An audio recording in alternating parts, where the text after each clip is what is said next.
And we are back, and I'm rubbing my hands together. We've got a tasty one here.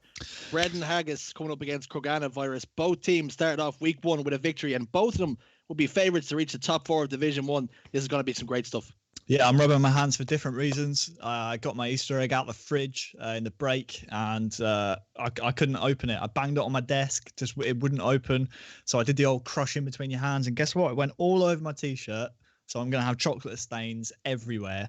But that aside, I'm very much looking forward to this one because somebody's O has got to go. We're going to find out who's going to remain on their undefeated path and who is going to be the team to continue, or excuse me, I should say, start their losing run. Well, which will hopefully be a short one.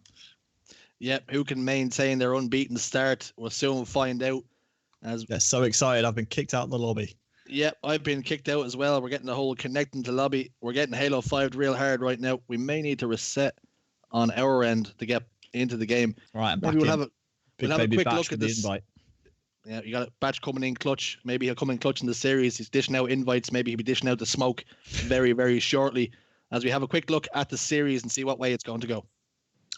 Yeah, let's take a quick look at the series. Again, it's going to be interesting to see which teams are going to favor these arena-style maps in games 1, 3, and 5 in Regret and Truth, and which teams are going to benefit more from having snipers and overshields to play for on the rig and plaza. We've seen, again, a couple of times tonight that teams certainly have a way that they like to play, and they would prefer to, play on a map like Truth or a map like Regret, where teamwork and positioning sometimes, or most of the time I should say, outshines individual skill, unlike it does sometimes on the rig and plaza. So again, it will be interesting to see which of these two teams favors the rig, favors plaza, or whether or not we'll see a bit of a mix-up. Yeah, 3 of the 4 players have been there and done that in the peak of Halo 5. You have your Warlord, your Batchford, and you've got your Seeker. They've been mainstays ever since the game launched, and Tommy the Krogan sort of crept onto the scene a little bit later in the game cycle. So these other 3 players, they have all the experience that they need to really set themselves up for victory here. Yeah, I seem to remember Tommy the Krogan actually buying me several drinks at the after party at London. I want to say London 2017, I think it was. The one in September. Was it 2000? No. Yeah, I think it was 2017, yeah. Wembley? No, it wasn't Wembley. It was the first one at the Gfinity Arena. It wasn't Worlds, I don't think. But either way, he came up to me and was like, "I'm Tommy the Krogan." I was like, "Hey, I play you online so much, so often." He was like, "Let me buy you a drink," and just did that for the rest of the night. It was great. And you were like, "Yes." And every time he seen you, he was like, "I'm Tommy the Krogan," and you were like, "Yes, you are. Let's go to the bar." Yes, you are. You want to buy me a drink? It was just like Groundhog Day over and over. But looking at the stats so far for Kroganavirus, a 1.5 KD for Tommy, which is pretty decent so far. I mean, it's up there in the upper echelons when you look at some of the other players, like Shady, who has a 1.7. We have a 3.0 KD for Batchford, who he's going up against here, and obviously Seeker, his teammate, with a 2.7 as well. Oftentimes you'll see these kind of inflated KD ratios when one team is rolling over teams, like in the case of Bread&Haggis. Both Batchford and Seeker with over 2.0 KDs. I mean Batchford with a 3.0. Most of the time that will happen when they're playing through qualifiers, and in the early rounds they're finishing games 25-0, 25-1, 25-2. And that can sometimes inflate their stats. But for me, I fully expect them to kind of not extend their KDs, because obviously the closer the games get, the more deaths they're going to get, and the more that ratio is going to come down a little bit more when you get more of a sample size of deaths. But I fully expect them to kind of maintain around at least a 2.0 KD, going throughout the season, because that's the caliber of player that we're talking about here in Batchford and Seeker. Very, very strong players. Wouldn't be surprised to see them at least in the top 2, very minimum, come the end of the season. Batchford, Seeker, you've got Warlord, and you've got Tommy the Krogan. If you had to predict this one, what way are you seeing it going, Wonderboy? If you're pushing me for an answer, for me, it's Bread&Haggis. I feel like Batchford and Seeker are probably my worst nightmare when coming into online gameplay. I feel like Warlord and Tommy are going to have a tough time here. They're going to have a really tough time not only winning individual 1v1s in the Bread&Haggis are so good individually that they'll happily take pivotal 1v1s and win them more often than not, hence their KD. But also just the fact that when you feel like you can't take 1v1s against players, you then start to try and isolate them in 2v1s. And that's where I think they're going to struggle, because I just think Batchford and Seeker both have the presence of mind to stick within a certain range of each other and always within, not so much striking distance, as we have a bit of a false start here, but within supporting distance. And this isn't Div 2 anymore. This isn't Div 2. This isn't the little Pee-wee leagues. I mean, yeah, we saw some cool Game 5s. This is the tippity top. This is probably the best talent in Halo 5 that Europe has to offer at the moment, in that these guys have continued to play. I mean, I'm kind of resisting going in and checking Seeker's service record just to see how many hours he's played. I don't want to do it. I don't want to do it to myself, but I'm guessing it's a lot. So yeah, I feel like this is a bit of an elongated answer while we wait to get into the game. But to summarize, I think probably to break it down. I'm thinking Bread&Haggis probably should take this. I'm saying 3-0. It's Division 1. It's the tippity top. It's the cream rising to the top. Tommy the Krogan Warlord up against Batchford and Seeka. Wonderboy predicts a 3-0. I think we have to give Warlord and certainly Tommy a little bit more respect. They've got some serious game time as well. But for me personally, French players have always been my kryptonite in Arena. And I'm assuming a lot of you guys are the same. They just challenge everything, and everything they do just doesn't seem to make sense, but they get rewarded for it. I think the game favors the French, if I'm being totally honest. As Batchford now picks up the camouflage and gets out of dodge. So, update from the chat as Batchford is trying to stay alive. Apparently, Tommy the Krogan's never been to a LAN, so I'm not sure who it was that was buying drinks. Who was buying? It was very drunk. I must have been very drunk at that point, but someone was buying me drinks. Whoever it was, thank you very much. Tommy himself goes down, the real Tommy this time, and Batchford has stayed alive with this camouflage. So, really, the start that Bread&Haggis were hoping for, and for Kroganavirus, unfortunately, not the one that they were looking for. Yeah, Tommy the Krogan hasn't bought anybody any points, but maybe he'll have an opportunity come Halo Infinite to get Wonderboy some points, and they can reenact that memory that Harry has, but certainly Tommy doesn't have. That much for sure. Just trying to think who it was.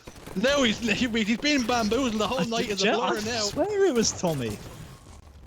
Batchford in the meantime has put some big shots down onto the guy over on Bubble. Tommy now falls. Warlord all alone now will need to run away and try and play his life, which he is, waiting for Tommy to spawn back up again, maintaining some sort of presence on the map over on Carbine, as Batchford slows down for just a moment as he's deciding to play his own game and try and play the pace of the game down to his own standards. As now Tommy puts some shots down cross map that will get Batchford down to, I want to say, 2 shots. Warlord now, fight comes through, shield's gone, he's been EMP'd, noob comboed. We've seen that in game out, and competitive Halo it was really a staple of play in Halo 2. Halo 3 not so much. Plasma Pistol was a massive nerf, but Halo 5 it's back with a vengeance. Batchford here. Again, smart movement. Look at that little dipsy doodle, so to speak, to just double back on himself, and again to jump up to top Carbine where Seeker is already challenging. If Seeker doesn't get that kill, Batchford, with his shields regaining, Batchford's fighting 2 people in a here. 2 versus 1 here, is already in a position to trade off that kill. So this is the kind of movement we're talking about from Bread&Haggis. We'll take a look at Tommy now to see what he and Stu, also known as Warlord, can do to try and slow the pace of Bread&Haggis. That's a rare 1 versus 1 win against Seeker.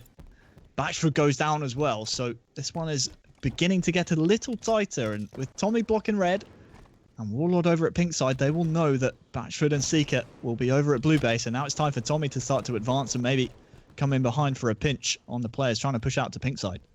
Yeah, Tommy the tank engine starts to roll, steam, full steam ahead, choo as he's again on car side. We've seen it time and time again, and we keep touching on it. It seems to be a lot of trouble for players. Batchford drops car 1, Seeker takes to fight car 2, and it's all said and done. If you're Tommy, you've been isolated there, you've been picked, and now your teammate Warlord's in big trouble. Well, here's the thing though, they do have pink tower control, do Kroganavirus, so with Batchford going down here early, Seeker somehow stays alive in a 2v1, takes down Warlord as well. if he wins this 1 versus 1, this might be the play of the game early on. He's not able to as Tommy lands the 5, but with Camouflage going into the hands of Batchford, after all that is said and done, Seeker with a huge play to secure his team the Camouflage essentially as Batchford off the respawn grabs that one. Tommy now in a 2 versus 1 as his teammates coming off the respawn. We'll have a lot of work to do and won't dodge that grenade or the bullets from Batchford. Yeah, fantastic job from Seeker, really occupying Kroganavirus there in that fight, which allowed Batchford just to sneak in P1, take that camouflage and head back home again as Seeker doing all the groundwork there to be successful. And they've now got a 3-kill advantage in their favor. Does Bread&Haggis' plasma pistol shot comes through. Noob combo again from Batchford. And Warlord now front base. Warlord seems to be in this situation where he just keeps trying to stay alive every time Tommy falls. As you see, Warlord 2 kills, 6 deaths. Tommy 5 kills, 6 deaths. Warlord really needs to start picking it up and start playing touch tight with his teammate. They're in a world of hurt right now. There is a game of whodunit going on in the chat right now, trying to figure out who was buying me drinks back in 2017. As we're speaking, Batchford on a killing spree with this new combo, really going to town and extending this lead. Not sure if he realised, though, there was a player that just snuck out the front of Carbine. I can confirm it was not Europa Halo who bought me drinks, nor was it Finny. I will have to go back through my match history in 2017 to try and figure out who I was playing all the time that came to LAN and bought me all those drinks. Yeah, we're trying to track down that person, the real who's who. A bit of a game on here is who's bought the pints for Wonderboy, who kept them intoxicated, and you've done a very good job as he can't even remember who you are. It's Tommy the Krogan now. I swear it was Tommy. Like, he said he was Tommy the Krogan. Why would he tell you he was Tommy the Krogan if he wasn't? I don't know. But chat is saying that Tommy the Krogan had no lands to his name, so unless he was virtually buying you points over the internet, I don't know how that would have happened. Unless someone was pulling the wool over my eyes and were just saying they were Tommy, that's a bit cruel. Yeah, well, listen, Tommy got some Brucey points even though he wasn't involved. Forever you thought it was Tommy that gave you the points, and it turned out it wasn't, but we'll try and track down that person. We'll put out a tweet later on. Have you seen this person? And maybe just a blur to figure out who it was. I could give you a sketch. We'll do an artist recollection, but right now Batchford trying to put the pressure on Tommy. Tommy able to take down Batchford, but not before Seeker comes along and takes him down. Camouflage coming up here, Richie. So important to fight over towards the pink tower as Seeker is doing. Height advantage very much in Kroganavirus' favour though, but Batchford with some nice shots combining with Seeker. The teamwork very much on point. Tommy the Krogan has to back up. Camouflage surely will be going into Batchford's hands. It is great teamwork. We touched upon it last week. We don't know in what language the guys are communicating. Is it Scottish? Is it French? Is it a hybrid of the two? Because no doubt there are some things that are inaudible and are lost in translation. But Batchford does fall with the camouflage. Tommy the Krogan gets into a fight with Seeker, backs him down just for a moment, it seems. Shots now, they're re-engaging. Tommy, just that crouch. It has razzle-dazzled you there, but Warlord at the right place at the right time, but it's not enough. That's 20 kills to 14 in favour of Bread&Haggis. You really need to start getting some clean wipes here.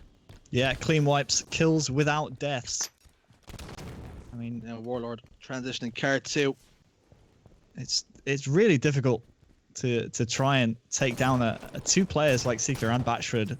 Not only to try and isolate them and try and get kills against them without dying, as Batchford will come behind Warlord there, who is playing a little too passive and a little too static.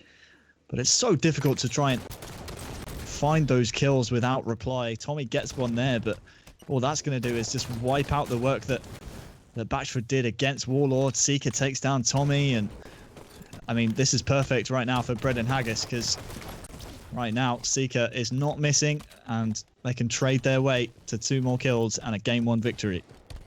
Yeah, it's been vintage stuff from Bread&Haggis, and really Warlord and Tommy haven't been able to keep up with the pace of the game so far. Warlord being caught on a number of occasions, isolated by himself, as Wonderboy touched upon. Static, and as you can see in the stats right now, it's 3 kills. Make that 4 kills and 13 deaths for Warlord. He has 7 assists, but still just not doing enough in game number 1. And we'll need to pick it up game number 2. Tommy now stores front base, gets some kills. Tommy's very confident in his gun skill. at the moment, but Warlord just about holding them back for the moment. Maybe needs to heat up as he's all alone. Back blue base now for a moment. Again, we'll see as Batchford puts the final nail in the coffin here in game one, whether or not Warlord's stats are sort of team related. Is it a teamwork thing, or whether or not he was just having an individually bad game? We'll take a look at his damage dealt. Oh, I tell you what, it's not very good at all. So an individual blip from Warlord there in game one was not putting the damage down that he needed to. Just 4 kills, 13 deaths from him, and -9 spread when you are losing by 8 kills is not going to cut the mustard. No, we've touched on this before during qualifying. I think week one they weren't really found out, but their play styles don't seem to complement each other. They're almost complete stark contrast. Oil and water, you'd say, is Tommy's more aggressive in your face, and Warlord's more tactical and trying to get map control and movement and stuff like that. And because of that, when they're coming up against these bigger, higher tier players, they're found out and they come unstuck. Yeah, it's something they certainly need to work on if they want to find themselves towards the upper ends of the division come the end of the season. For me, I mean, the likes of Tommy and Warlord really should be in, at the very least, the top half of the season. I mean, so far, they've started out 1-0, is that right, in the league so far? So, they've got off to a winning start. They've proven they could get wins in this league. For me, they're going up against potential champions right here in Bread&Haggis. The only other 2 players that I think really could push Bread&Haggis all the way would be Speed and Kimbo in this league. So, don't get too down on yourself if you are Kroganavirus here. If you can get a map on the board against these 2, preferably here on Rig to give yourself a fighting chance in this series, then for me, that's something to write home about. Yeah, I reckon 3 of the top 4 spots in Division 1 will probably fall in Kimbo, Speed. You've got Bread&Haggis as well. And then I'd be looking over towards Legends and Shady, who I think they have a little bit about them as well. They've been there. They've done that. The little French contingent as well. And Sika here puts some shots down. Engine 2 puts Warlord weak, and he backs down, as you can see from the player outlines. And Tommy the Krogan set up Tower 2, and engagements coming few and far between at the moment. Nobody really falling in the early stages. We're already over 40 seconds into the game now. As Warlord just gets a pick, peels the scalp right off Batchford. That's what you need to see. 2 kills to 0 in favor of Kroganavirus. This is what you need to see. Maybe again, 3 kills, Warlord. Hello. This is what you need to see. And maybe this is that arena style, that symmetrical style map, favoring, of course, Bread&Haggis, it would seem early stages, but here on the Rig, it's a different story. It's 4 kills to 0. Tommy the Krogan and Warlord in good shape. See if he predicts the low down spawn. Batchford does so well to just get the clamber off early enough not to get his face peeled off. To start the game, Batchford was able to burn the overshield, so if you're wondering where that went, the timing will be in the hands of Kroganavirus. We'll see if they can find Batchford here at back rail. Batchford puts the first kill on the board for his team, but well, that's a nice shot. Not long after, his face is peeled off. So that's actually a hat-trick from Warlord. These snipers you have here in the Europa Double Series, just 1 clip. So 4 bullets, 3 headshots. That's a pretty good return on investment. Yep, 3 bullets have found the face of an opposition player and really utilising that weapon to almost its fullest ability. We've seen a lot of people too often have been wasting the ammo of the gun as a trade comes down between Batchford, as the brass knuckles both lads trading blows. Melees come down, but touching upon the sniper rifle again, we've seen a lot of teams waste it and haven't really been able to utilise it, but Warlord doing a great job there. Beautiful nade from Tommy. Right on the money underneath Seeker's feet. And he should stall long enough here for Warlord to get in a position to take the pressure off of him and instantly rotates into, well, what I was going to say was a good position to look over the sniper, but does so well to pressure Seeker. And then Warlord swoops in and finishes him off. This is night and day from what we saw on Truth in game 1. Beautiful teamwork from Tommy and from Warlord. Now Tommy has a sniper to play with as well for all his hard work. Seeker caught out in no man's land. Surely will be finished off, Tommy. Thank you very much. It's been pretty dominant so far. If you are Kroganavirus, a complete turn of fortunes. 13 kills to 2, and they're in a great spot now as Batchford picks up a kill on the Warlord. And now all Tommy needs to do is stay alive and wait for his teammate, who should spawn behind him towards back tower. Yeah, no reason to push the pace here if you're Tommy. Just wait for Warlord to come up off the respawn. Overshield's coming up soon, so might be banking on Warlord to push into a more favorable position. Oh, Take Tommy that trades trade, again. and if I'm Tommy, I'd take that trade. Yes, you had Sniper, but you have them Warlord just with Seeker to worry about. Seeker burns the overshield, but you still have this decent point lead to play with. So you can maybe move over and start thinking about your next move, start moving towards Sniper and setting up for that one. Or you can do what they're doing right now, just slowing the game down, frustrate Bread&Haggis and really make them make the first move. Yeah, it wouldn't surprise me if we see this game slow down to a crawl, as Kroganavirus really don't have to do anything here, but it's Warlord. He's made a mistake there and he's died, which has really put some serious pressure onto Tommy, who needs to try and take this fight or try and stay alive, do something. He can't do anything, in fact, as it's now 14-7, and this could really get out of hand really quickly if they start to isolate those spawns and really put people under pressure. Yeah, they're in a state of fibrillation at the moment.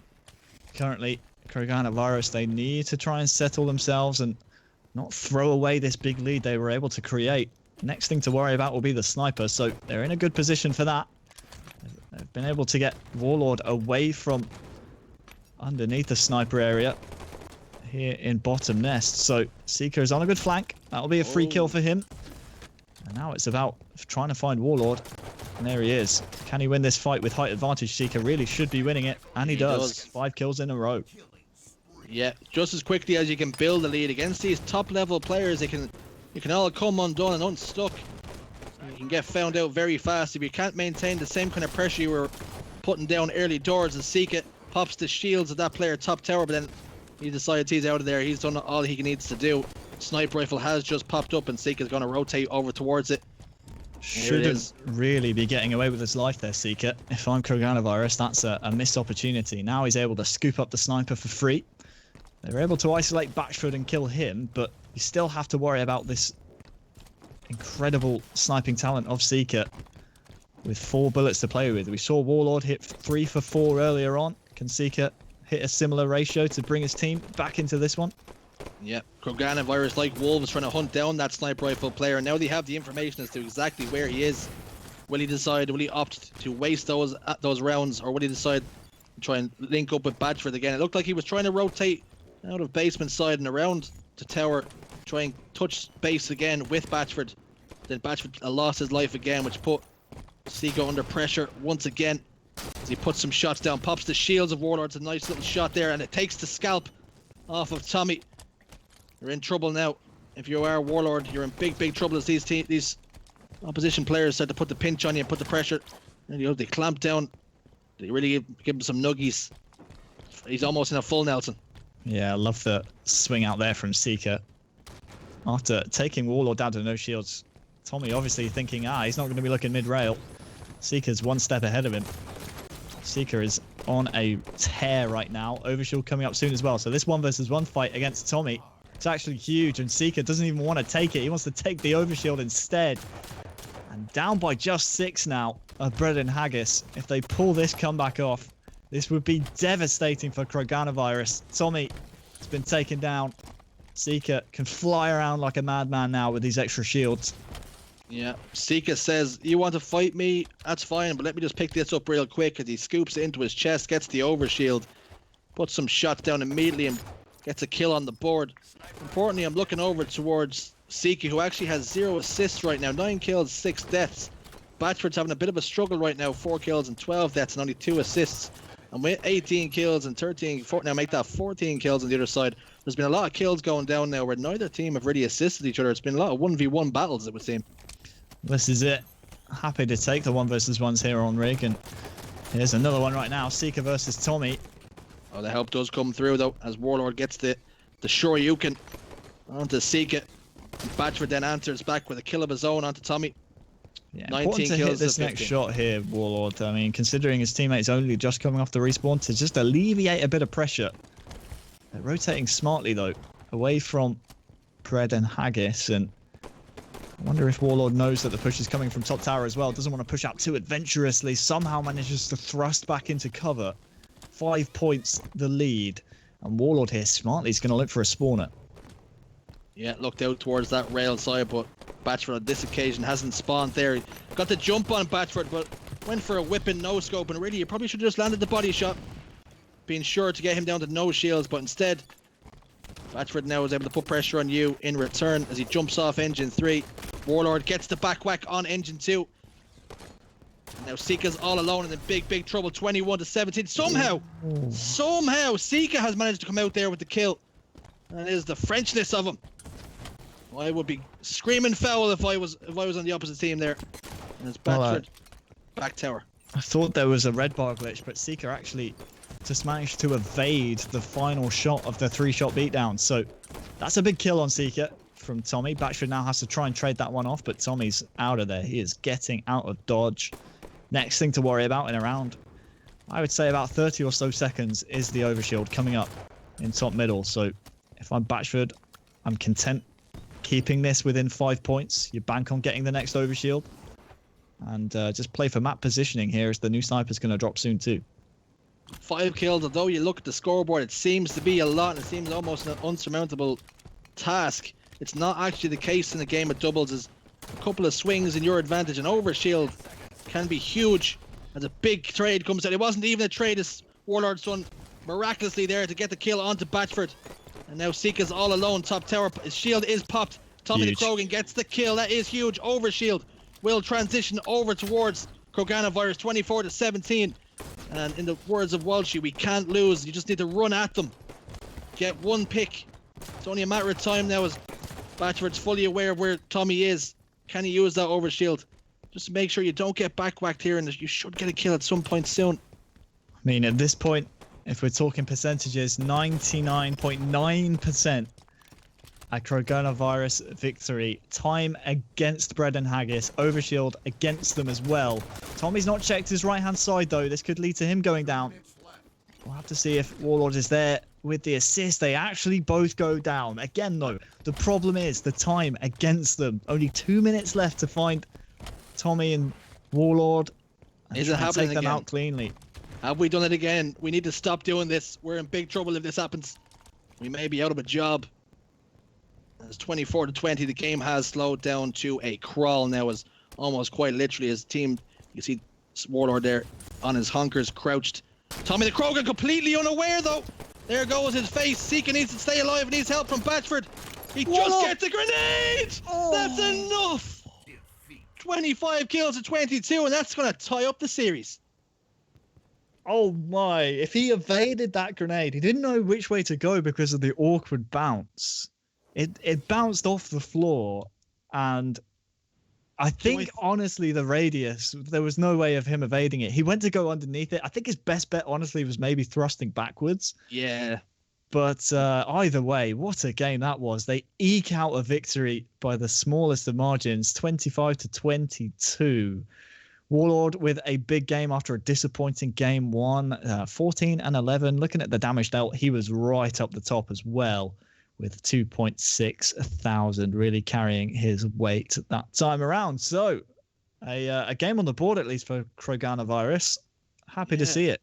It has appeared as though Warlord was more at home on Rig than he was initially on Truth.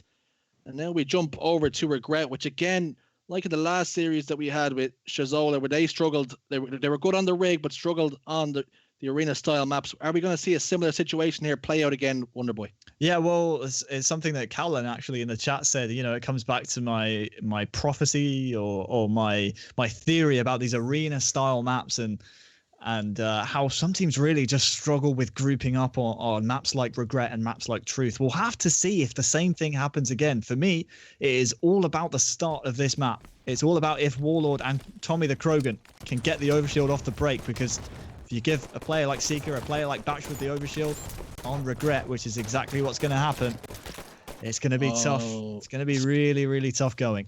Speaking of regret, you're going to see Tommy and Warlord have a lot of those after that first start, as we were in the eyes of Warlord and he wasn't really able to get anything done. And because of that, overshield has gone over in the side of Batchford. Maybe we should head all over to Batchford and see what he can do with it.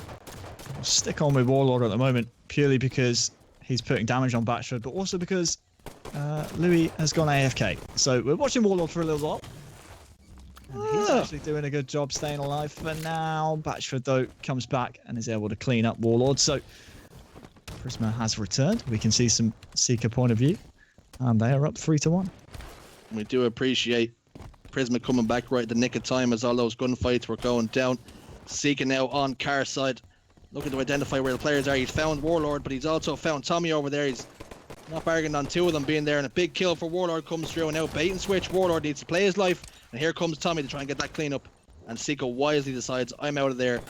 Down bottom middle, but he's in no man's land. It's now Warlord again, just continuous bait and switches. Teammate! Ryan. Batchford got to win this fight to make amends for that team nade. Has the shield advantage here against Tommy. He's just going to back up though. Needs to watch out for the spawner as well, but Batchford with his smart movement is able to stay alive, and good thing he didn't jump up there as well. Instead is going to rotate around and help his teammate out. Oh, I tell you what, if Batchford jumps up top base there, he probably dies to Tommy coming in from Carbine, but instead goes through the Eli, makes the double kill certain with his teammate Seeker, and now instead of gifting kills to the opposition, they take a clean wipe and are up 6-3. Very smart movement there from Batchford. Yep, sometimes even though the destination is the same, the path that you take to get there can be the difference between getting a kill or in fact dying, and in this case it's worked out in favour of Batchford. Touching back on that grenade where he team naded his, I'm telling you, if that's me, I'm just saying that was Tommy's grenade all day long. I didn't throw that.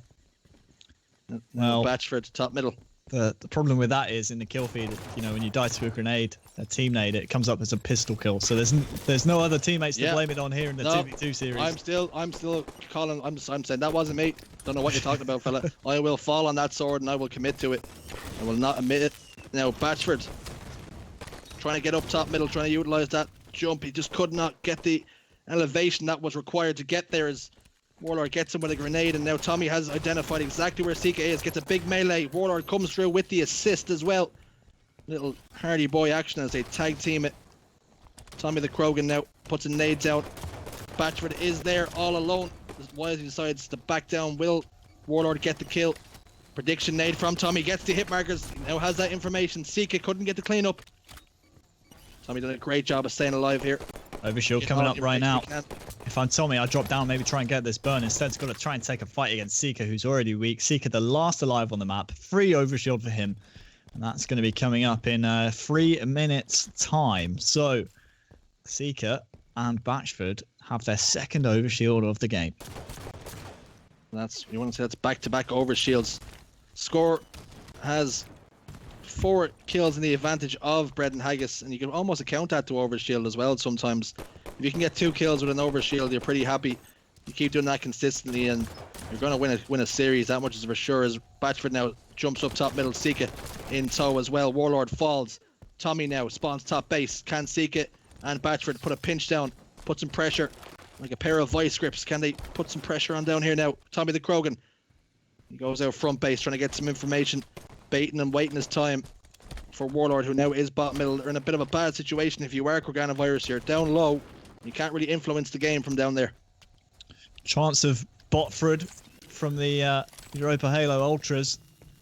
It's got to be said, he's leading the way in terms of kills in the game so far. 7 kills for him. So Seeker has Batchford doing his heavy lifting. As you can see, he's gone down there without doing any damage against his opponents, leaving Batchford in one of the most difficult situations you can face in Halo, the 2 versus 1. He's taken down, and that's going to allow Tommy and Warlord now within 4 points of their opposition. Doing a great job here, our Kroganavirus, in keeping themselves in touch and distance. As I say that again, the curse as Warlord falls, and now 5 kills the difference. It's going to be 6, and it is, as Tommy now falls on the bridge. And Warlord spawns, immediately drops bottom base, is going to wait, try and buy some time for his teammate to maybe touch base, maybe get it in fist bump distance. As Batchford now takes some shots, pop down to no shields. 5, perfect 5 kill, and a protector medal comes through. And as Tommy the Krogan now gets to clean up, that's 15 kills to 10. And if you're on the side of Bread&Haggis, you're still happy with the day's work that you've done right now. Absolutely. Batchford obviously aware that Tommy was probably going to try that jump up. Lovely little bank nade there onto Warlord, and he wants to make it a double. You can see how aggressively he's pushing. Even if Batchford were to go down here, all the information would be in the hands of Seeker. Big fight against Warlord. They trade off former infused teammates, of course, Batchford and Warlord. So that's going all the way back to 2016 now, I think. 2017, maybe. Back in the Pro League days. So yeah, I think TVs were in black and white back then. We have moved on. Technology has gone forward. We no longer have to wind our cars up. Such is the difference now. Batchford, Tommy the Krogan. It's been a staple so far in the series. These two battling it out. This time, Tommy gets the victory in that 1v1, but Sika is on hand to clean up. Tommy now 6 kills. Yeah, and there's a reason Warlord here is skulking around bottom middle. Overshield is about to pop. It was Sika who grabbed the last one, so he's going to know the exact timing, which is exactly now. Watch out for Batchford making a run for it. Warlord watching over Tommy the Krogan. Do they get the burn? No, they don't. Tommy gets it full, so that's a huge play there from Kroganavirus. Tommy cleans up Batchford. Sika now has to do his best Usain Bolt impression and get the heck out of there. Yep, he's looking to break speed records as Batchford seems to have come off the spawn rather quickly as well, and Warlord's in all kinds of trouble. He's picked off, falls to the wolves, full overshield, back whack comes through as Batchford's right there. Sika transitions to top middle, immediately looking to put pressure on the new spawners. As Tommy the Krogan and Warlord have transitioned over towards car side. Shots go down. Sika now falls. 21 kills to 15. Big fight top middle. Batchford gets 5 by Tommy the Krogan. Beautiful shots out of Tommy. Is it going to be enough? Can they get some sort of momentum here? It's what they need. 21 kills to 16 now. Only 4 kills if you're on the side of Bread&Haggis. This match is swinging like a pendulum. Just when Tommy picks up Overshield, he and Warlord both go down. And then Tommy, with a tremendous performance at top middle, gets 2 kills of his own. Stick. So, yep, stick on Batchford, but at this point, as it's traded out by Sika, only 2 points remaining for Bread&Haggis to secure their second map win of the series and move on to match points. Only 1 kill to go. If you're Kroganavirus, you not only need to play perfect Halo, but you also need to have a bit of luck in your favor if you're going to win this one here. As it all looks to be said and done. 24 kills, 4 minutes left to clock, plenty of time for Bread&Haggis. They're probably going to get super aggressive here. They have a lot of time and a lot of kills to play with. They can sacrifice a death or two just hunting for that kill. 24 to 19 now. Batchford's all alone, put some shots down, some nice shots as well, backing down Warlord, but Tommy is there to answer back as well. And desperately trying to hang on, almost does. That's 4 kills the difference now. And this is where Sika needs to just slow down, wait for Batchford, wait for maybe a pick, maybe wait for a player to get down, take it down to no shields. As both players on Kroganavirus assumed there was going to be a player in red base, there wasn't. They're both on P side, and now blue team are in full strength and they're within touch and distance of each other. Yeah, here's the thing with playing aggressive and playing fast and loose with your deaths when you're up by 5 is that they can get away from you quicker than you realise. Warlord here, though, is isolated in a 2v1. Tommy puts some good shots down on Batchford. Cleans up the kill, but doesn't watch his back. And we will see Kroganavirus go down 2-1 in the series. Bread&Haggis taking regret. What a game. That was a tightly contested affair as Batchford, who was struggling at the start of the game and really started to heat up and hit his shots. He was starting to laser, lock on. 13 kills, 8 assists, 13 deaths, 2,800 damage though, Wonderboy. Nearly knocking on the door at 2,900, so he's been an absolute force on regret. Yeah, rough game again from Warlord. I mean, -5 when you're losing by 4. Least damage dealt again. I mean, it's almost a mirror of truth in game 1, you know, where you're pretty much costing your team the game. If you're not putting damage down to supplement your deaths, then you're really putting your team at a massive disadvantage. So Stu really needs to mind his P's and Q's and really get his gameplay in check on these arena style maps, because so far he's letting Tommy down a little bit. Whether or not you can attribute that to maybe a lack of coordination within their pushes, maybe them just not being on the same page, or Warlord just being caught out too many times 2 versus 1.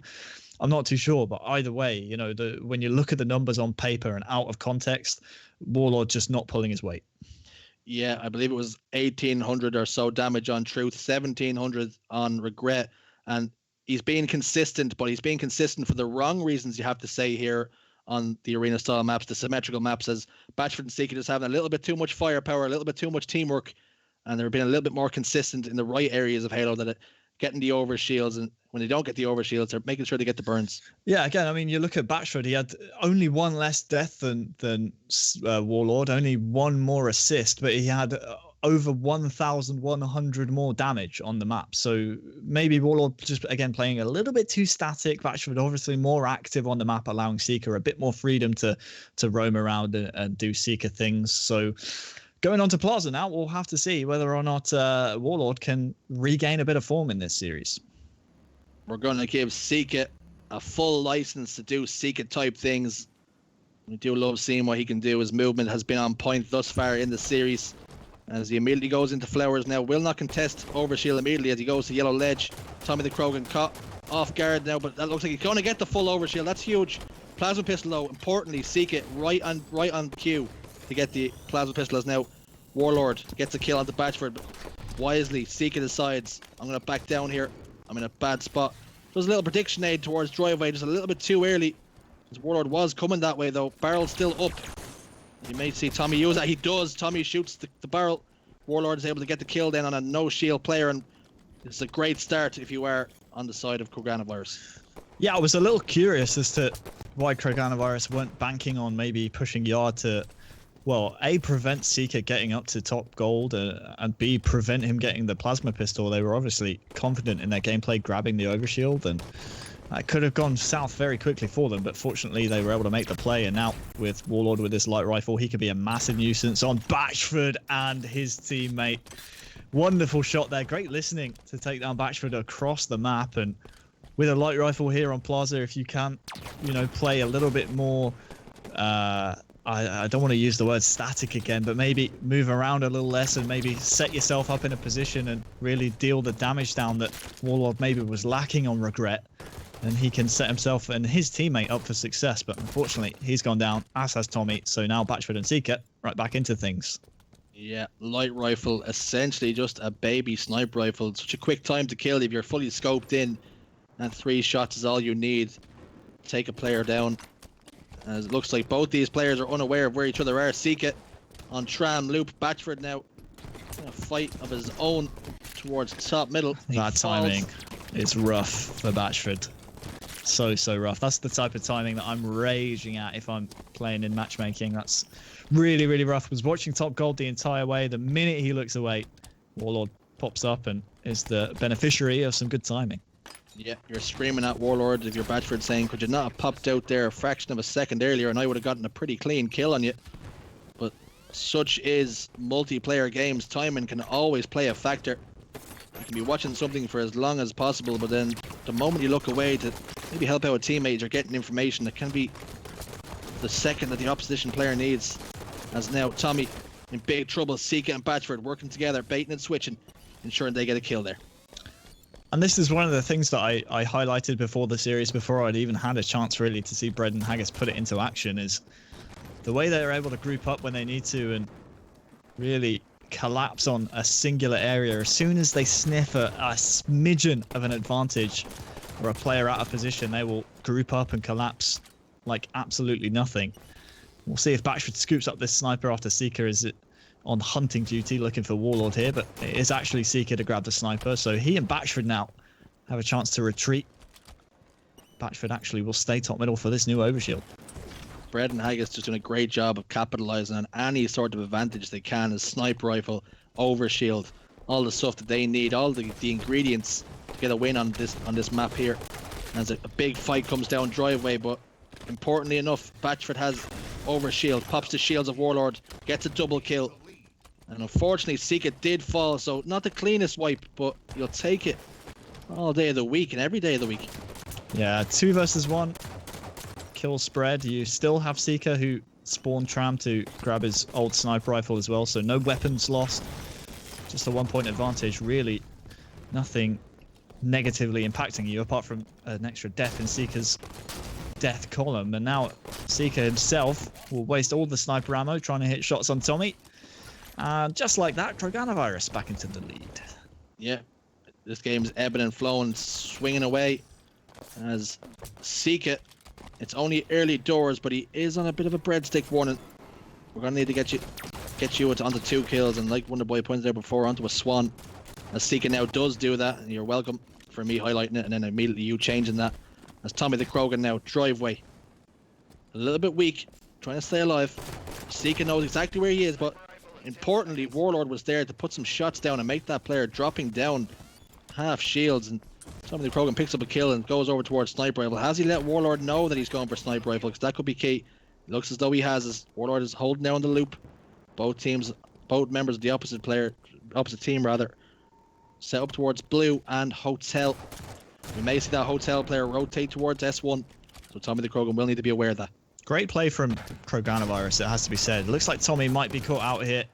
Batchford with the light rifle doing the real damage, but just before, Tommy and Warlord changing a negative play after Warlord got singled out into a positive one, keeping Tommy alive and picking off the player, pushing the advantage. A fortunate spawn, you could say, from Warlord, but either way, let's see what Batchford can do on this flying yard push. Takes down Warlord already, keeps Tommy weak. This should be a double, and it is. Teabags to boot as well. Oh no. As Batchford and co into the lead now. 2-bullet sniper. Let's see what he can do with it. Batchford, Tetley's teabag. Likes his tea. Kind of strong, not very milky. Couple of sugars as well, please. Give it a stir. Proper now builder's put some tea. shots down. Yeah, builders crack out. Kit Kat crunchy. The works as Batchford on tram loop. Backs down the player. Bottom middle. Just some warning shots as Warlord decides to get out of there, but immediately putting the pressure on. Doing exactly what you need to do. And Batchford's done a great job of getting both players absolute. Sika gets the clean up onto Tommy. And Warlord is scrambling, trying to stay alive. He will try and run away here and just play his life. But if I'm Bread&Haggis here, Richie, I don't worry too much about this player. I worry more about the overshield which is coming up, which I think Warlord has just snatched. He's taken it away. They got too focused on the kills. Batchford will go down. Seeker now in a 2 versus 1 against a plasma pistol and an overshielded player. Big misplay from Bread&Haggis. They focused on Warlord too much, forgot about the power-up. That's invited Kroganavirus right back into this game. We're seeing a lot of people in the current climate wearing masks. This time Warlord had a mask because he's an absolute bandit as he stole the overshield right under the noses of Bread&Haggis, and he's been able to press home a few kills because of that. Just a sliver of it left as it's just about to burn out. I think he's fully aware of where Batchford is. They're trying to isolate him now before Steaker can do anything or have any say in the matter. As now Batchford falls to Tommy the Krogan in that 1v1. Mocket Warlord was a bit of a non-factor in that fight, but Seeka's down bottom middle towards Garbage Truck. Warlord now knows where he is because there is shots coming his way. Tommy the Krogan, distraction medal comes through for Warlord. Sniper rifle in the hand. Batchford's down towards Prius. As he defends him, he runs away, plays his life. They need to regroup here.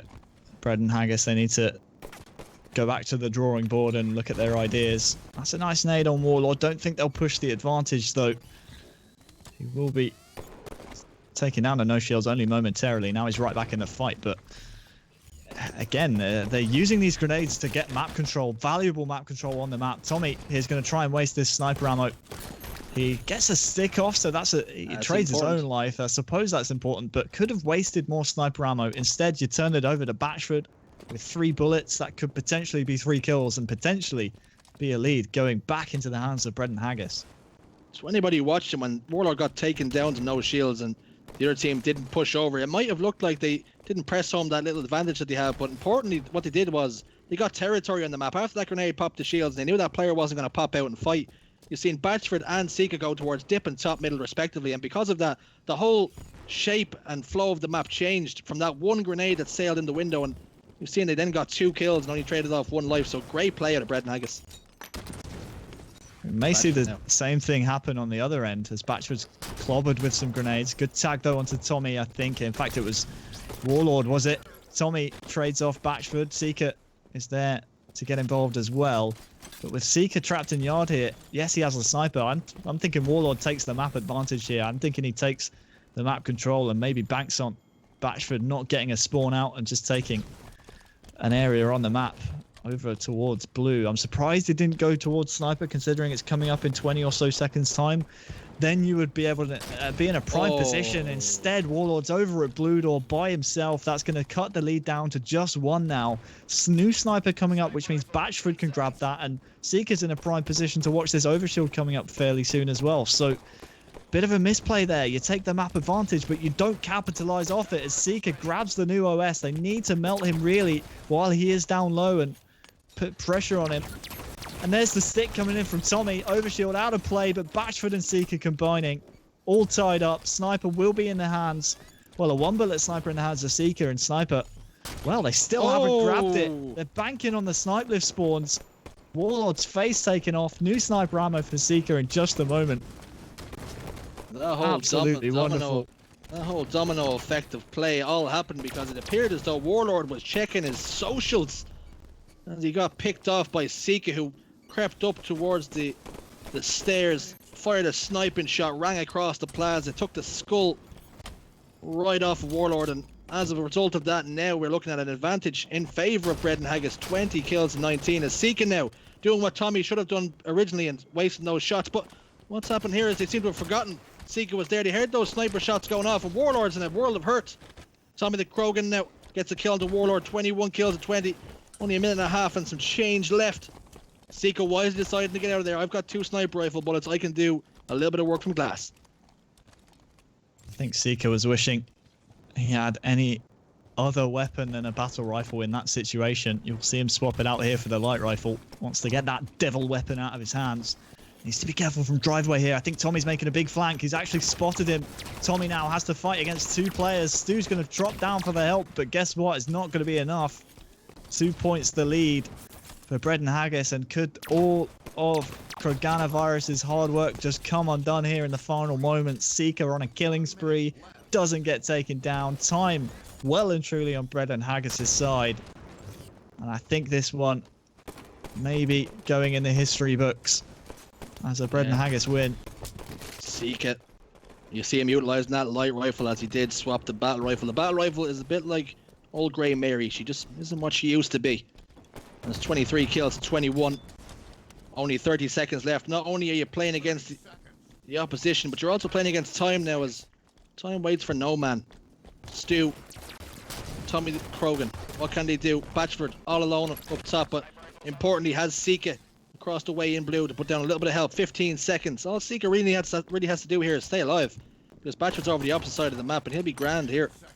And it looks like 2 1v1s coming down. If both players can win their respective 1v1s, which they can't. That's 25 kills to 23, and a great showing out of Kroganavirus, who really made a series out of it. But on this occasion, Batchford and Seeker just had a little bit too much. Yeah, you think back to that driveway push at the end from Tommy as we take a look at some of the stats. I mean, maybe you wait for Warlord. Maybe maybe again, it's one of those timing things, right? Where if timing's in your favor, you're making a huge hero play. You're making a play that essentially would catch Batchford and Seeker off guard. Instead, you took a fight where Seeker glimpsed you out the corner of his eye, called for the help from Batchford, and it did not go his way. 14 and 13 from Tommy, the man in question. But again, Warlord really not putting the damage down, not gathering the stats in his favor either. Big games from Batchford and Seeker on the other side. Look at the damage dealt, over 2.5 thousand from both of them. So it was a close fought game from Kroganavirus. Again, it's one of those that we spoke about before the series where if you get a map on the board, you maybe give yourself a fighting chance in the series if you're Kroganavirus, which is exactly what happened, right? They won the rig. They came pretty close on regret, and then Plaza, they had a chance to force a game 5, but just minute plays in the end just allowed it to go the other way. Yeah, Tommy the Krogan putting a great show in there in that map. Nearly 3k damage, actually eclipsing both Batchford and Seeker for damage, but Warlord just at this occasion just didn't have enough to support Tommy in the slaying department, it would seem. As we have a look at the series now, we see map number 1 did fall. Bread&Haggis, Tommy the Krogan and Warlord answered back though, 1-1. And then Bread&Haggis just really stepped on the gas. Both really close games, you have to say. 25-21, 25-23. Such minute differences, and only maybe one play in the difference on both maps. But in this time, it has gone over in the favor of Bread&Haggis. What a series that was. Yeah, it's one of those games where, or one of those series, I should say, where in game 2, which is the one that Kroganavirus were able to take away from Bread&Haggis, it's a map where while Tommy and Warlord were moving up through the gears, Batchford and Seeker really took a long time to, get to second, third, fourth gear. Whereas by the time the game was over and we were hitting the 25th kill, Tommy and Warlord were already in fifth gear. It was almost a reverse story in the other maps where it was kind of neck and neck. And if we're talking in terms of, it's a straight drag race, like it's Need for Speed, we have, Batchford and Seeker really getting those early shift changes, whereas it was just a little bit sluggish and a little bit lackluster from Tommy and Warlord. I mean, again, you can pinpoint the individual stats. You can pinpoint individual players not contributing maybe as much as they should. But in the end, looking at how close the scorelines were, it's individual plays really, and individual team fights won by Seeker and Batchford, which allowed Bread&Haggis to continue their unbeaten run here in the Europa Double Series. Yeah, you have to say, if you're Kroganavirus, you take a lot of confidence from that last series, because you were only there, like we said before, we highlighted Batchford and Seeker are going to be up there and contending for a champion spot, and maybe taking home the title. Only be second to maybe the likes of the Legends and maybe one of these boys, but you have almost taken Bread&Haggis the distance and almost got the leg over on them in week number 2. So a lot of confidence you can take over. And Tommy the Krogan and Warlord, we'll see you again in the future. No doubt you'll bounce back for week number 3. We're going to take a short break now as we get the last game of the series, last game of Division 1, all lined up and locked in, ready to go. We'll be back to you in a moment.